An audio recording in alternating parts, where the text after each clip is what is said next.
Good morning, students. Welcome back to the class, students. Our topic for today is electric flux and Gauss's law. You have done electric flux as well as Gauss's law in your previous classes. Today I am going to solve few questions based on them. All of you know what is electric flux and what is Gauss's theorem, what is Gauss's law. So we'll just apply these two things during solving our good morning, students. Welcome back to the class. Students, our today's topic is electric flux and Gauss's law. You have already done electric flux as well as Gauss's law in your previous classes. Today we are just going to solve few numerical problems based on these two concepts. So while solving these questions, I will try to recap some of the facts related with these two concepts. So be careful. All of you know what is electric flux, okay? Then the first question is, consider a uniform electric field E is equal to, this is given the uniform electric field. What is the flux of this field? Through a square of 10 centimeter on a side whose plane is parallel to the YZ plane. Okay, we'll solve the first part of this question first. You all know what is electric flux. Electric flux is represented by phi. It is represented by phi and it is equal to E dot ds. Okay. Now what is ds? It is the area vector. And what is E? It is the electric field. The qualitative definition of electric flux is that it is equal to the number of electric lines of force passing through the area held normal to the electric field. Okay कि अगर आपके पास कोई suppose इस तरीके का area है तो electric lines of force जो नॉर्मली इसमें से पास करती हैं, they are known as, those number of electric lines of force are known as electric flux. Okay, so अभी तक आपने 10th क्लास तक आपने पढ़ा था कि area is a scalar quantity, but यहां पर we are taking area as a vector quantity. और अगर ये आपका प्लेन सरफेस है, ये इसका एरिया है, तो direction of the area vector is the direction of the normal to this plane surface. ठीक है, तो इसकी जो डायरेक्शन है मैं यहां लिख रही हूं, ये आपने किया हुआ है, मैं जस्ट इसको रिकैप एक दे रही हूं. Direction of area vector is along the normal to the plane surface. ठीक है, तो अगर ये मेरा प्लेन है तो ये इसका नॉर्मल है. और जो आपकी इलेक्ट्रिक फ्लक्स होती है that is the dot product of the two vectors E and area vector. और जो इनके बीच में ये मैं ऐसे लिखूंगी E ds cos of theta. अब ये जो थीटा एंगल है यही बच्चों को कंफ्यूज करता है कि ये थीटा एंगल कौन सा एंगल है. Theta, it is the angle which the electric field makes with area vector. And you know area vector की डायरेक्शन क्या होती है, और ये आ गई एरिया वेक्टर की डायरेक्शन. इसका मतलब है थीटा किस किस के बीच में एंगल है. Theta is the angle between the, suppose मेरी यहां पर इलेक्ट्रिक फील्ड इस डायरेक्शन में है, तो theta is the angle between the electric field and the normal drawn to this plane surface. ठीक है, अगर यहां पर ये मेरी इलेक्ट्रिक फील्ड है तो theta is the angle between the electric field and the normal, और यहां पर दोनों एक ही डायरेक्शन में है तो theta is equal to 0 degree. ये मैंने फटाफट आपको ये समझा दिया. अब देखो पहला क्वेश्चन इसमें क्या है, ये इसका लिटिल रिकैप आ गया, डायरेक्शन सारा और एंगल वगैरह आपको मैंने बता दिए. अगर आपको ये इसमें कोई डाउट है तो आप चिप सर के जो पुराने लेक्चर्स हैं based on electric flux and causes theorem, आप वापस उन लेक्चर्स पे क्लिक कीजिए और इसको समझिए. What is the flux of this field through a square of 10 centimeter on a side whose plane is parallel to the YZ plane? तो मैं डायग्रामेटिकली अगर आपको समझाऊं तो फॉर एग्जाम्पल ये मेरा क्या आ गया, x, this is y and this is z plane. ध्यान से देखिएगा, मैंने यहां पर एक स्क्वायर लेना है और स्क्वायर की साइड 10 सेंटीमीटर दी है और उसका जो प्लेन दिया है that is parallel to the YZ plane. तो YZ प्लेन ये प्लेन होगा हमारा. ठीक है, तो सपोज मैंने ये बना लिया. ठीक है, ये YZ प्लेन में मेरा स्क्वायर आ गया. तो इस पे जो नॉर्मल होगा that is this. That normal will be parallel to the x axis, यानी कि एरिया वेक्टर की जो डायरेक्शन होगी that will be parallel to the x axis और इसकी साइड दी हुई है 10 centimetre. You have to find out the electric flux. तो इलेक्ट्रिक फ्लक्स आपकी आ जाएगी. ठीक है, ये हम यहां पर इंटीग्रेशन लेंगे बिकॉज यहां पर अगर मैंने ds स्मॉल एरिया एलिमेंट लिया है तो मुझे फिर उसको इंटीग्रेट, मैंने इसको स्क्वायर को क्या करना, छोटे छोटे पार्ट्स में डिवाइड करना और बाद में इसकी इंटीग्रेशन करनी है. Because square is a 2D figure.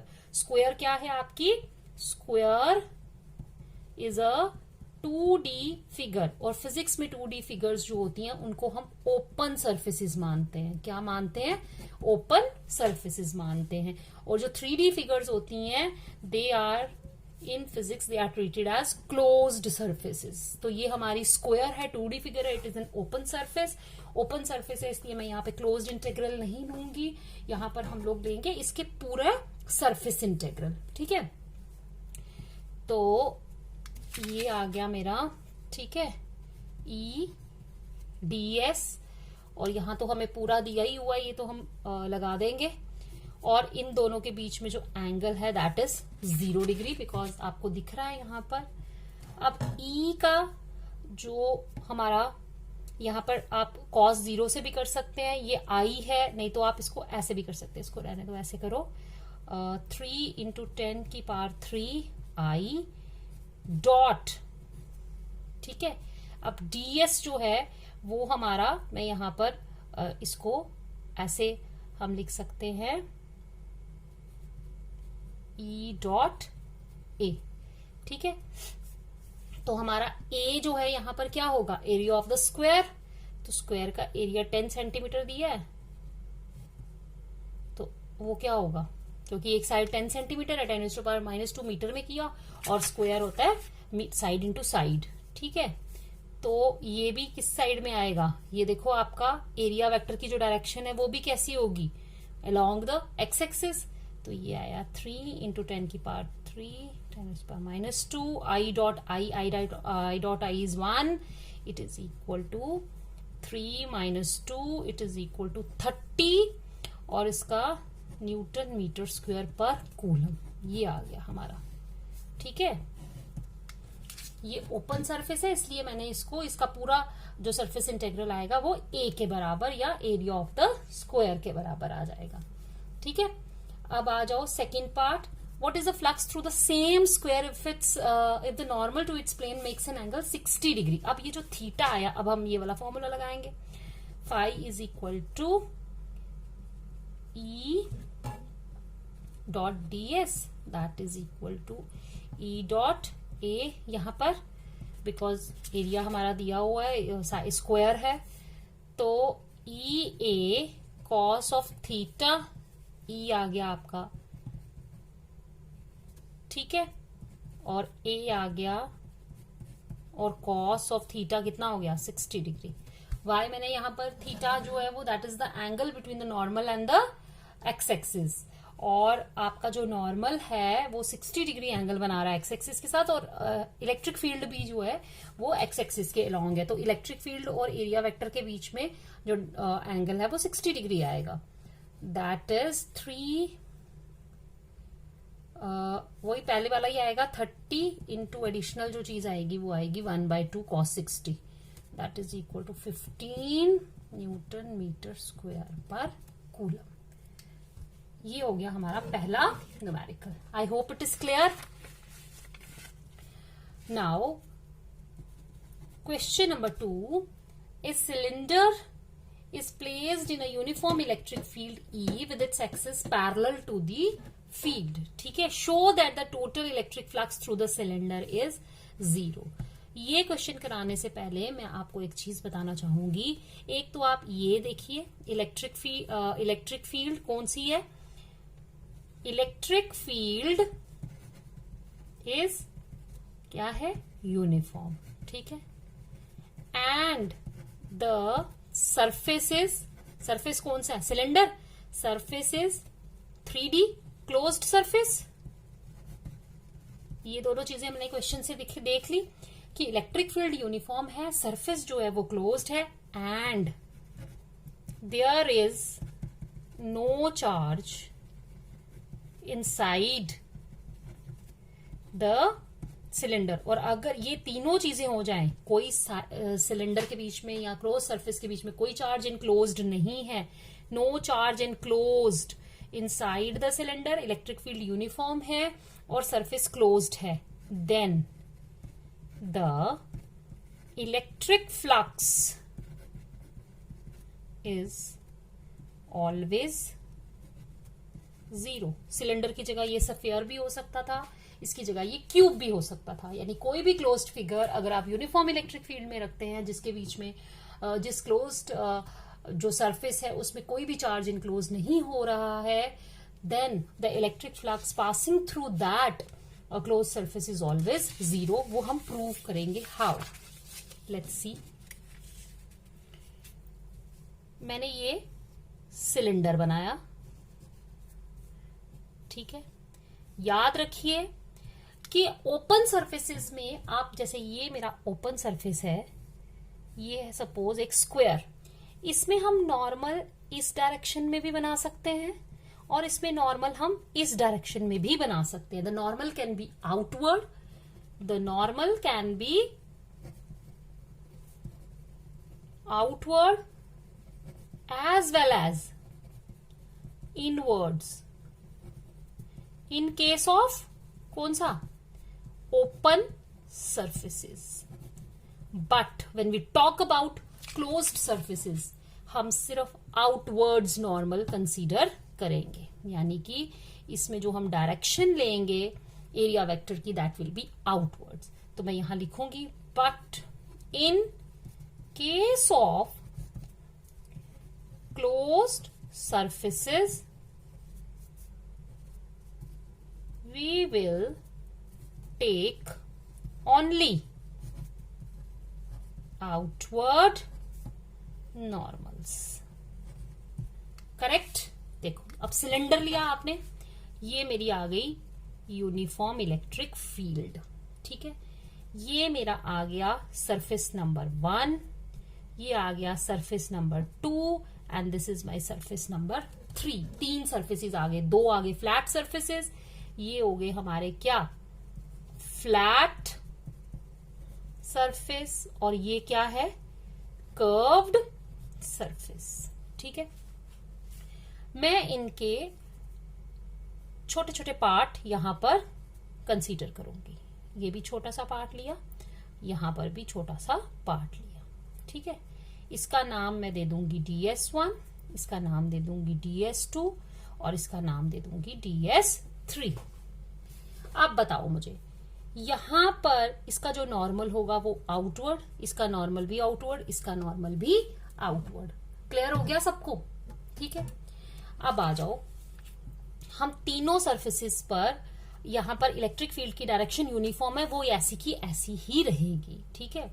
अब देखो, टोटल इलेक्ट्रिक फ्लक्स किसके बराबर होगी? दैट विल बी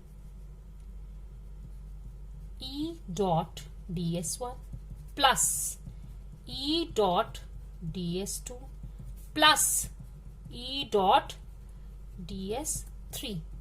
ठीक है. अब DS1 की बात करें. DS1 में जो आपका सरफेस है उसका नॉर्मल आउटवर्ड्स, हमने नॉर्मल हमेशा आउटवर्ड्स ही लेने हैं. तो यहां देखिए, इस इलेक्ट्रिक फील्ड में और नॉर्मल में कितने डिग्री का एंगल बन रहा है? 180 degree. It will be EDS1 cos of 180 degree. अब ds2 और इसके बीच में कितना एंगल बन रहा है, देखो ये भी इधर ये भी बाहर को, तो it is cos of 0 plus ds3, इसका नॉर्मल इधर, इलेक्ट्रिक फील्ड इधर 90 डिग्री, तो ये आ जाएगा e ds3 cos of 90 degree. अब बताओ मुझे, e जो है वो आपका आ गया बाहर क्योंकि वो यूनिफॉर्म है, इट इज -1 और this is ds1 plus e और cos 0 1, this is ds2 and cos 90 0 minus e और ds1, अगर मैं इसका r रेडियस लेती हूं तो फ्लैट सरफेस है, इसका एरिया होगा पाई आर स्क्वायर और इसका एरिया होगा pi are square and that will be equal to 0। किसके बराबर आएगा, तो यहां से हमने प्रूव कर दिया, ये आपको प्रूव भी करने आ सकता है और ऐसे भी नॉर्मली 1 या 2 मार्क्स का क्वेश्चन आपको आ सकता है। तो when ever a closed figure is placed in a uniform electric field having no charge enclosed by it, then the electric flux passing through it must be 0। उसका रीजन क्या है कि अगर आपने ये वाली इलेक्ट्रिक फील्ड में इस क्लोज्ड सरफेस को रखा है तो जितनी number of electric lines of forces cylinder में एंटर करेंगी उतनी ही यहां से क्या करेंगी, लीव भी करेंगी। So because of this reason there will be no accumulation of the electric lines of force inside the cylinder, जिसकी वजह से electric lines of force, number of electric lines of force entering must be equal to number of electric lines of force leaving, so total number उनका क्या हो जाएगा 0, and if total number of electric lines passing through that closed surface is 0, it means electric flux is 0. Okay, I hope it is clear. Now coming to the question number 3. Calculate the number of electric lines of force originating from a charge of 1 coulomb. So, number of electric lines of force. Okay, यहां पे हमें क्या दिया, number of electric lines of force. By the definition of electric flux, we know that the number of electric lines of force originating from a charge is equal to the electric flux passing through it, and flux का जो formula होता है वो किसके बराबर है, Q upon epsilon not, Q की जगह आ जाएगा 1 कूलम, एप्सिलॉन नॉट 8.854 इंटू 10 की पावर -12, तो ये आ जाएगा 10 की पावर 12 अपॉन 8.85, यहां पर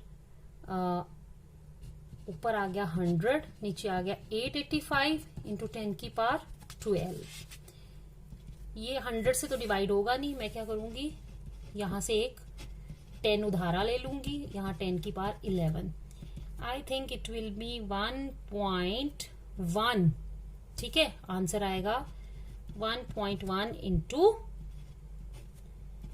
Newton metre square per coulomb, ये आंसर आएगा। These are the number of lines of force originating from a charge of 1 coulomb. ठीक है, ये सपोज आपका चार्ज है 1 कूलम का, तो कितनी इलेक्ट्रिक लाइंस ऑफ फोर्स जो है वो यहां से ओरिजिनेट होंगी, दैट इज इक्वल टू, वो इसके बराबर होगी क्योंकि वो that is equal to the total electric flux enclosed by this surface जो होगा वो यहां पर हमारा सफेरिकल होगा, बिकॉज अगर कोई चार्ज है तो spherical symmetry, single charge has a spherical symmetry. Now coming to the question number 4, a point charge causes an electric flux of -1 into 10 raised to power 3 Newton meter square per coulomb। तो आपके पास आ जाएगा flux is given, ठीक है, spherical Gaussian surface and radius is centimeter, convert it into meter. Okay, if the radius of the Gaussian surface were doubled, how much flux would pass through the surface? ठीक है, क्या double कर रहे हैं हम? Radius. Okay, how much flux would pass through the surface. Now हमें find out करना है what is the change in the flux. सबसे पहले तो हम फ्लक्स का फॉर्मूला लिखेंगे. बताइए, इस फ्लक्स के फॉर्मूले में आर आता है कहीं? नो. तो हम लिखेंगे flux does not depend upon the radius. So on doubling the radius, the flux will remain the same. और वो कितनी है? -1.0 into 10⁻³ metre Newton metre per coulomb. ये क्वेश्चन बड़ी बार पूछा जाता है. आपको फ्लक्स दिया होता है और कहा होता है कि हम उसका रेडियस जो है वो डबल कर रहे हैं, हाफ कर रहे हैं, तो बताइए फ्लक्स में क्या चेंज आएगा. फ्लक्स जो है that does not depend upon the radius of that sphere, it only depends upon the charge, because epsilon naught is also constant. As long as the charge remains constant, the flux remains constant. Now what is the value of the point charge? तो charge की B part, second part के लिए charge की value होगी from this formula phi into epsilon naught. What is phi? It is -1.0 into 10⁻³ into 8.854 into 10⁻⁻12. ठीक है, it is -8.85 into 10⁻⁹ coulomb, or you can write it as nano coulomb. Okay, because 1 nano is equal to 10⁻⁹. Now a point charge plus 10 microcoulomb is at a distance of 5 centimeter directly above the center of the square. ठीक है, हमारे पास है ये square, और यहां से centre of the square से ये चार्ज जो है वो 5 सेंटीमीटर की दूरी पर है, और इसका जो हमारे पास लेंथ है स्क्वायर की, मतलब साइड है, that is 10 centimetre. We have to find out the electric flux through the square. First of all, we have to apply here Gauss's theorem, and Gauss's theorem is applied only on the closed surfaces. तो हमें imaginary consider करना होगा कि ये जो square है that is a part of a cube, that is one of the faces of A cube. तो मैं क्या करूंगी कि इसको हम लोग ऐसे देखेंगे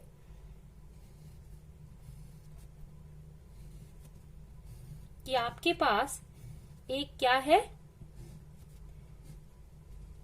ठीक है, क्यूब है.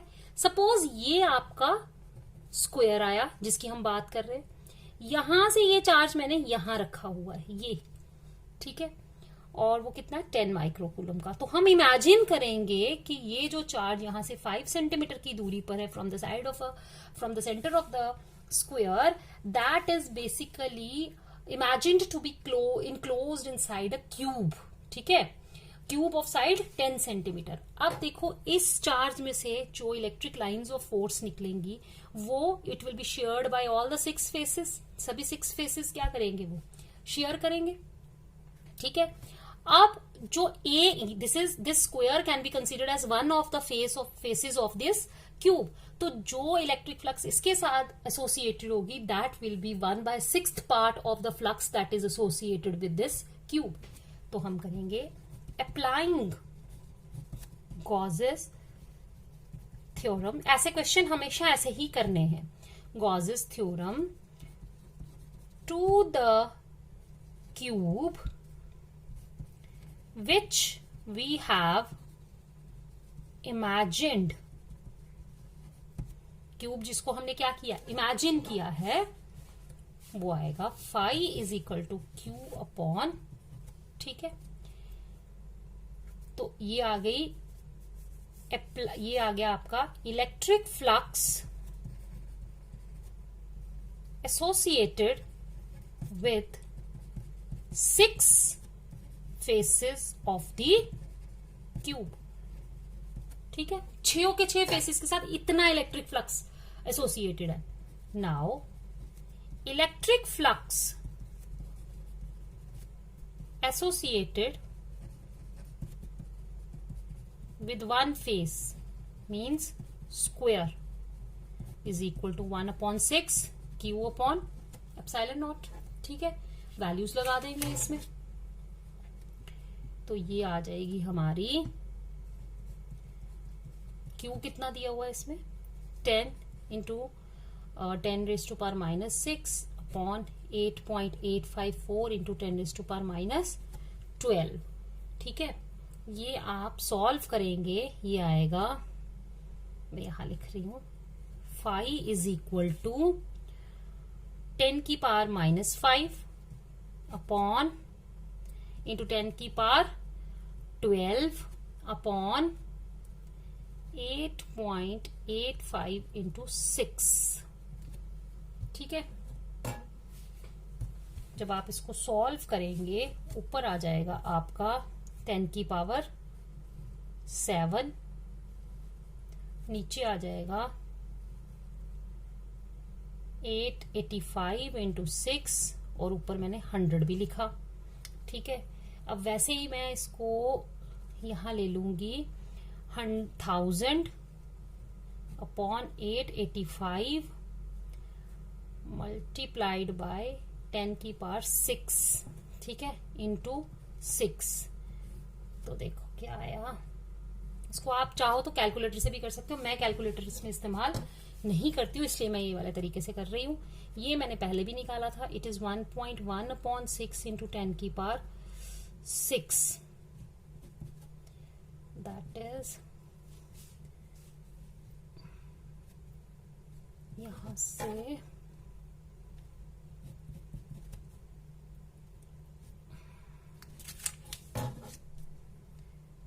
Phi is equal to 1.1/6 into 10⁻6 newton metre square per coulomb. इसको आप चाहो तो आंसर इसका देख लेना. ये फाइनल आंसर आएगा. Phi is equal to 11/6 60 into 10⁻6. It is equal to यहां पर आया 11/6 इंटू 10⁻5.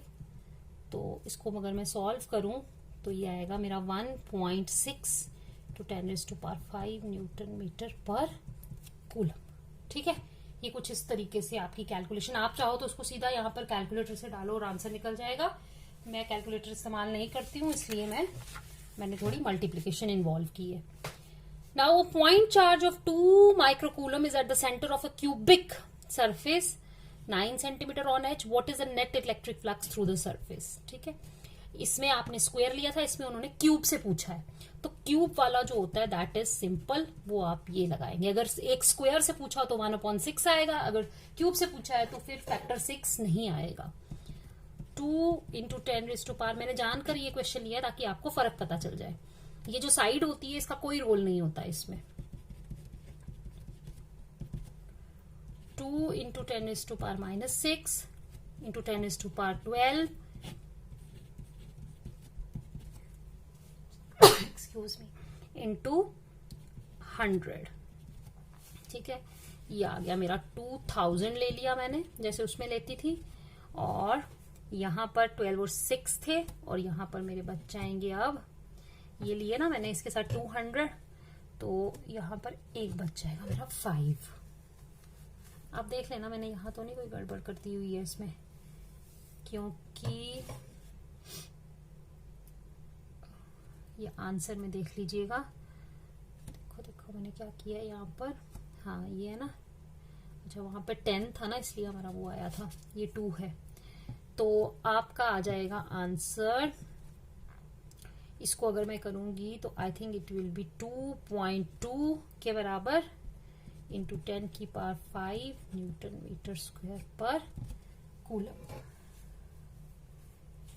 ठीक है, let's move to the next question. A uniformly charged conducting sphere of 2.4 meter diameter has a surface charge density of 80.0 microcoulomb per meter square. Find the charge on the sphere. ठीक है, तो यहां पर हमारा surface charge density का concept आएगा. हमें निकालना charge on the sphere and total electric flux. तो आपका डायामीटर ऑफ कंडक्टिंग स्फीयर किसके बराबर है? 2.4. So what will be its radius? It is 2.4 upon 2 and it is 1.2 meter.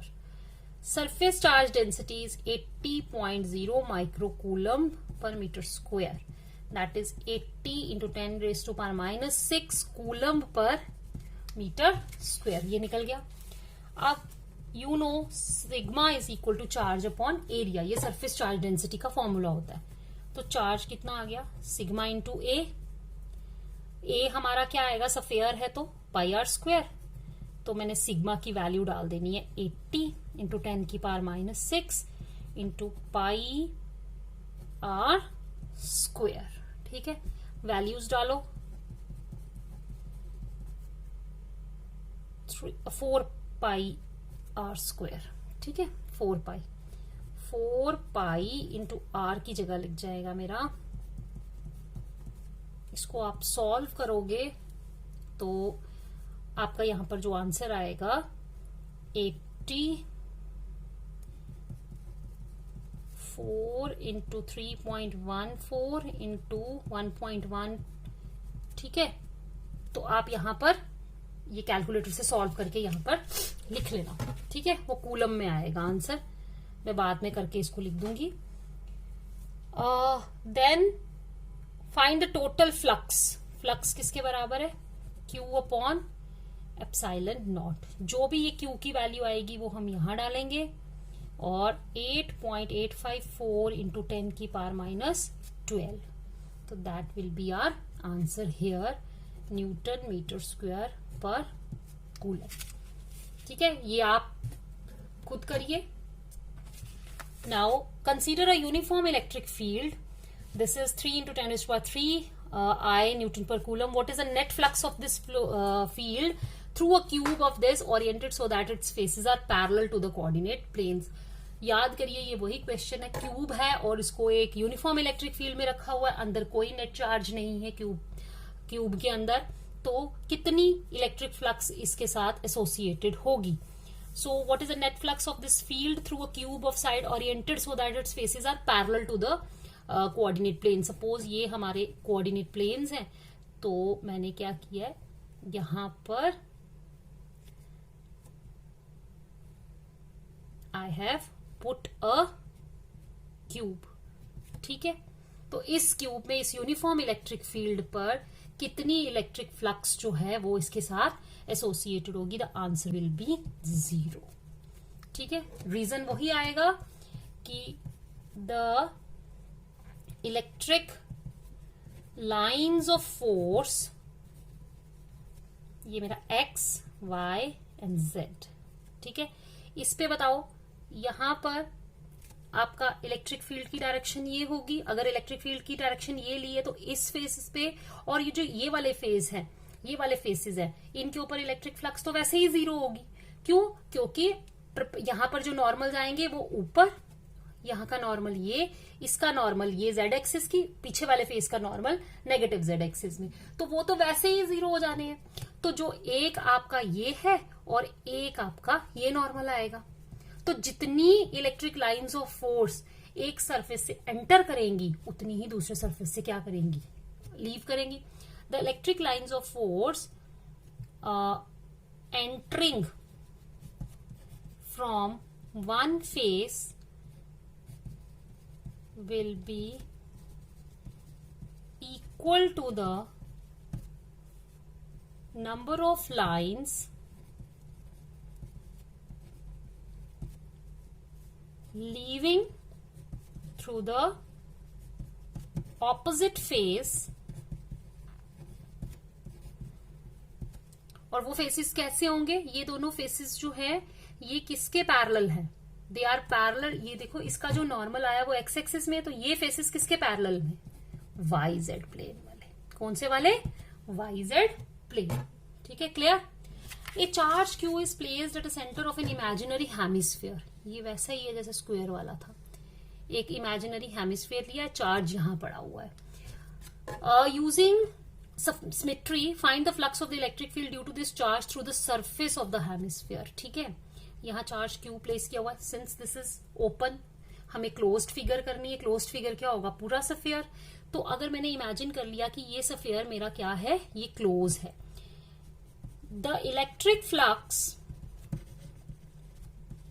associated with a sphere enclosing charge plus q will be किसके बराबर आएगा?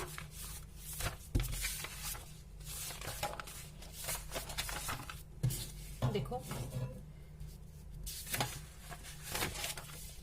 will be phi equal to q upon epsilon naught, but we are given a hemisphere। तो दो hemisphere होंगे एक sphere में। So flux for hemisphere is equal to half to q upon 2 epsilon naught. पूरे sphere के साथ है Q upon epsilon naught, क्योंकि हेमिस्फीयर है और एक सफेयर में दो हेमिस्फीयर होते हैं।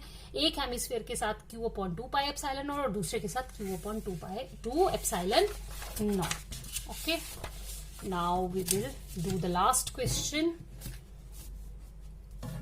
This is a question, this question I have taken from NCERT, और इस तरह के क्वेश्चन सीबीएसई एग्जाम्स में अक्सर पूछे जाते हैं।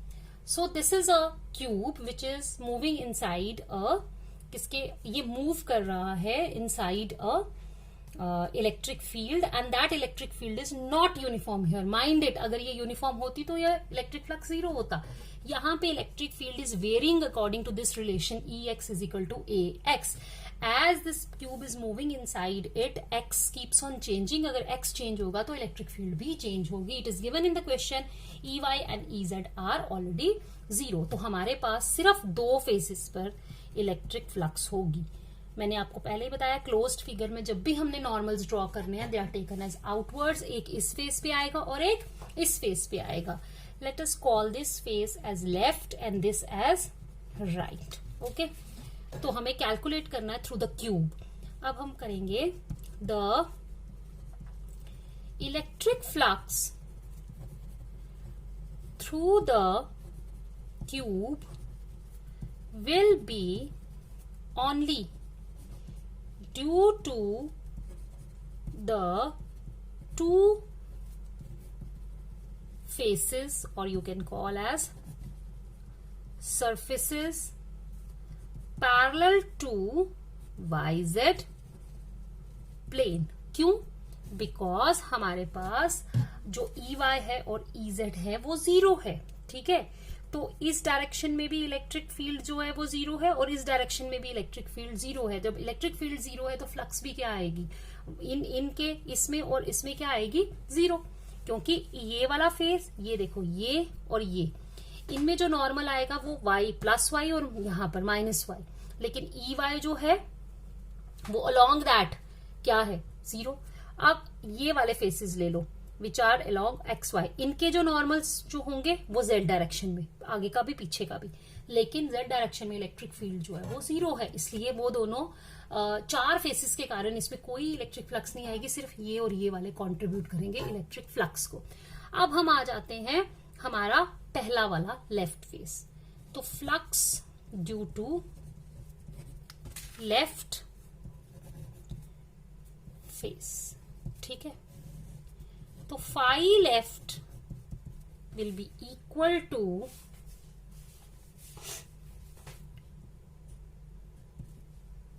EX डॉट, जो हमारा ये एरिया आएगा, इसकी साइड हमें दी हुई है 0.1 मीटर, तो वो आ गया DS। ठीक है, आप देखो ये नॉर्मल EXI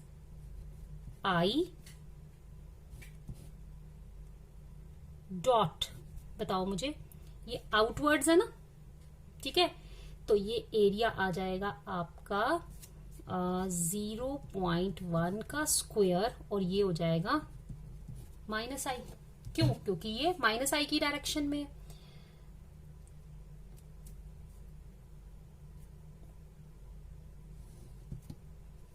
ठीक है, EX की जगह मैंने लगा दिया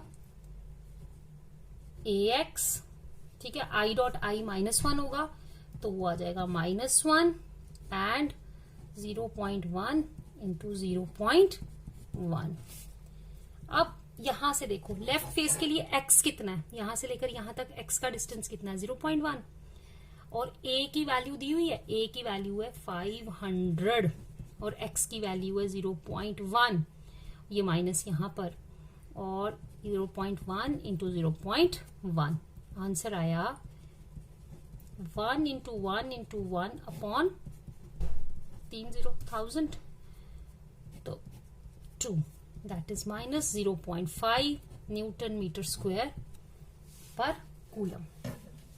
ये आ गया हमारा एक फेस के कारण। अब आ जाओ राइट में देखो,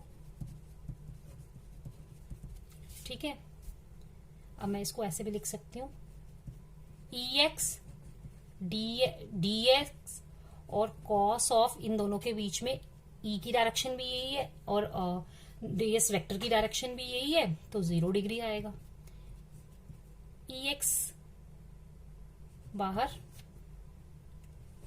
ds और cos 0 1, EX की जगह मेरा आ जाएगा AX और ये ds आ जाएगा 0.1 का स्क्वायर।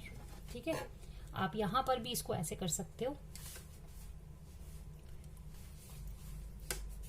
ठीक है, तो आपके पास आ गया a इंटू,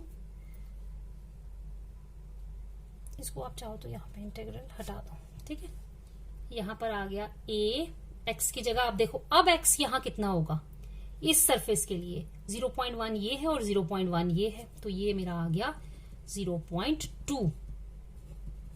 अब बच्चे सोचेंगे मैंने यहाँ 0.2 क्यों लगाया, क्योंकि मुझे ओरिजिन से यहां तक का क्या देखना है, डिस्टेंस।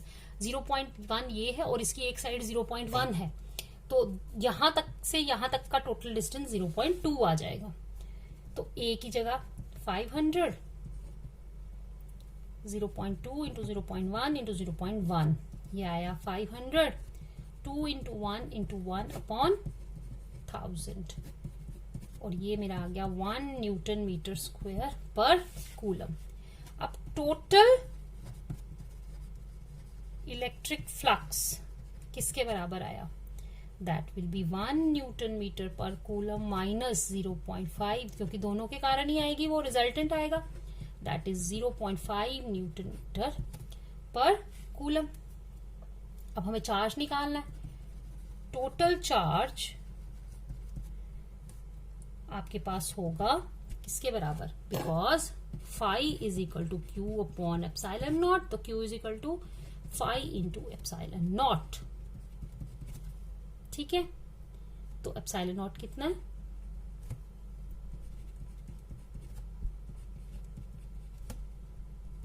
ठीक है, ये आया 8.85 upon 2 into 10⁻⁻12, that is 4.42 into 10⁻⁻12 coulomb.